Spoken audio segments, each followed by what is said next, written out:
Imagine for a moment that everything you have been taught about how to grow food is a lie. And I am not talking about a little white lie.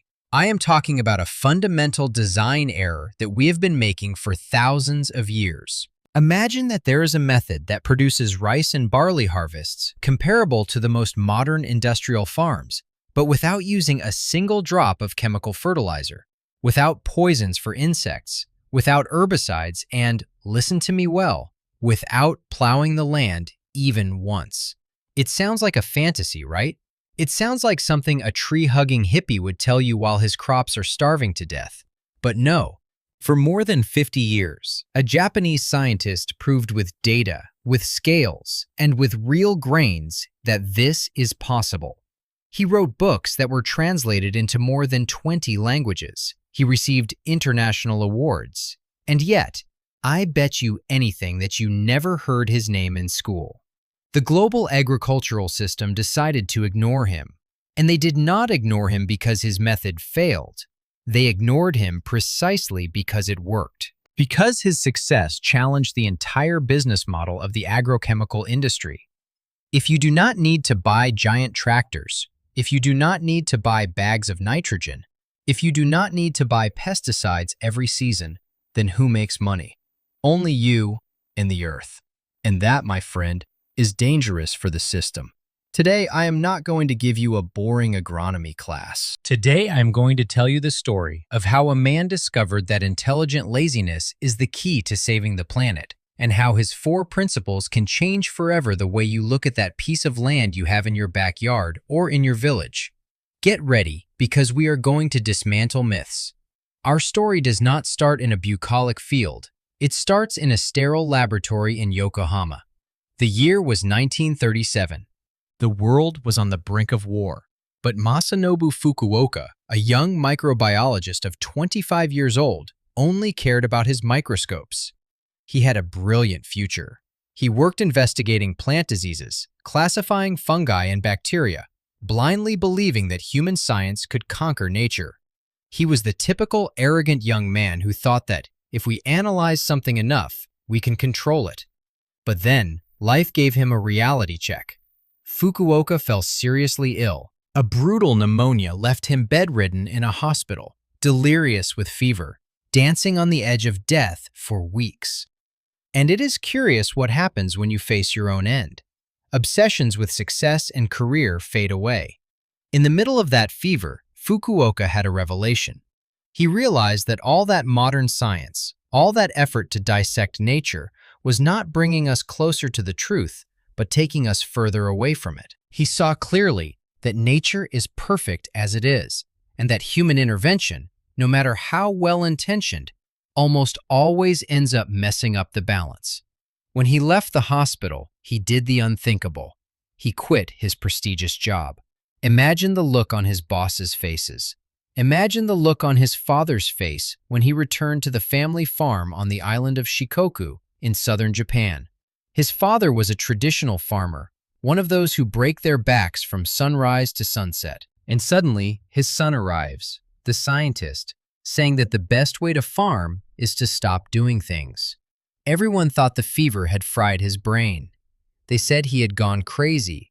And let's admit it, his first idea sounded like total madness. Fukuoka asked himself a question that no one had dared to ask.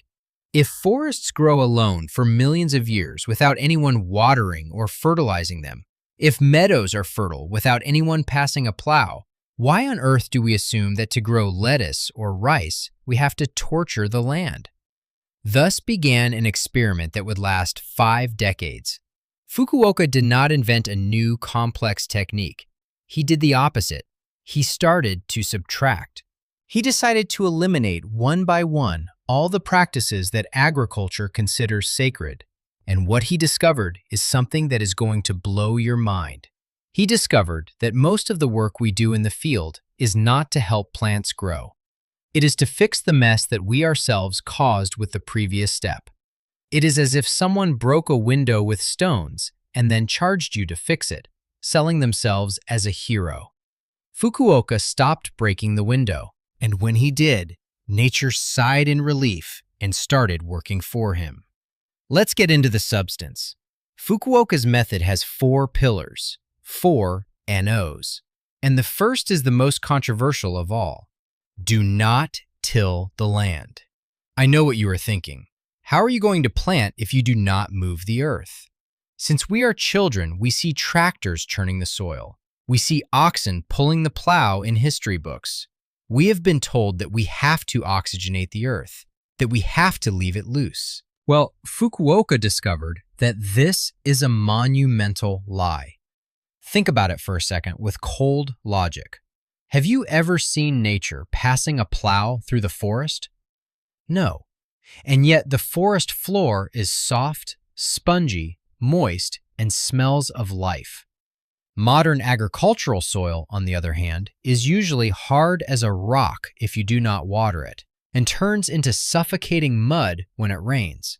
What Fukuoka understood, because remember, he was a microbiologist and knew what he was talking about, is that the soil is not an inert support for plants to hold on to. The soil is a city, a massive underground metropolis. In a single spoonful of healthy soil, there are more living organisms than humans on the entire planet. There are bacteria, fungi, insects, worms, and kilometers of microscopic root networks. Every time you pass a plow, or even a simple hoe, it is as if you dropped an atomic bomb on that city. You destroy the tunnels that worms took months to build so that air and water could pass. You break the fungal networks, the mycorrhiza, which are like the internet of plants, allowing them to pass nutrients to each other. You expose bacteria that hate oxygen to the surface, killing them instantly. And worst of all, you wake up the monsters. Yes, monsters. In the deep layers of the soil, there are millions of seeds of wild weeds, what we call weeds, that are asleep. They are waiting for an opportunity.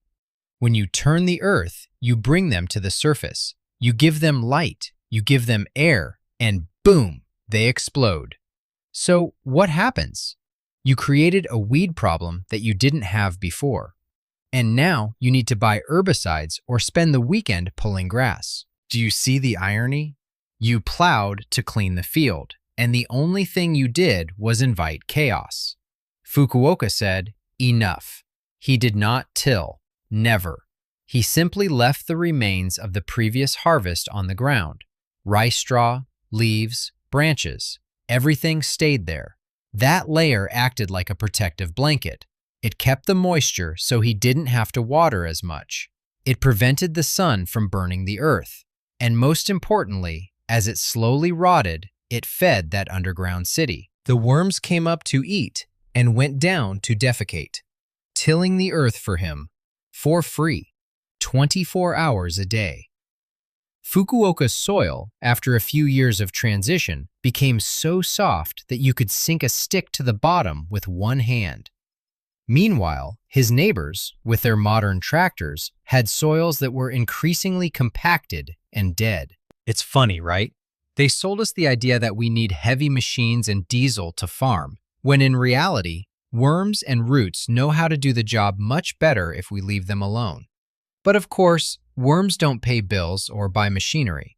Now, surely you are wondering, okay, very nice about the soil, but what about the food? Plants need to eat. They need nitrogen, phosphorus, potassium. If I don't add fertilizer, nothing grows. Here is where we enter the second principle. And get ready, because this goes against everything you see on the shelves of gardening stores. Fukuoka did not use chemical fertilizers. Not one. And neither, pay attention to this, neither did he kill himself making complicated compost piles, measuring temperatures and turning piles of organic waste like a slave. He said that was also unnecessary. To understand this, you have to change your mindset about what it is to feed a plant. Modern agriculture treats plants as if they were patients in a hospital connected to an IV drip. We inject nutrients directly into their veins with soluble chemical fertilizers. The plant receives a shot of energy, grows very fast, turns dark green, swells with water. It looks healthy, but it is an illusion. It is like a person who only eats sugar and takes steroids. They look big, but inside they are weak. Their cells are watery, their defenses are low. And since it is a weak and sweet plant, guess who comes to dinner? Exactly, the insects. Pests love plants fertilized with chemicals because they are easy to eat and full of free nitrogen. So, what did Fukuoka do? We go back to the logic of the forest. No one fertilizes the forest, but the trees are giants. Where do they get the food? From the cycle of life and death. Fukuoka returned everything he didn't eat to the soil. The straw, the husks, the prunings, and he used something very intelligent. Legumes. He planted white clover between his crops. Clover is a magical plant. It has the ability to take nitrogen from the air, which is free and abundant, and fix it in the soil through its roots. It was a perfect recycling system. There was no waste. There were no deficiencies. By not using chemicals, the soil biology recovered.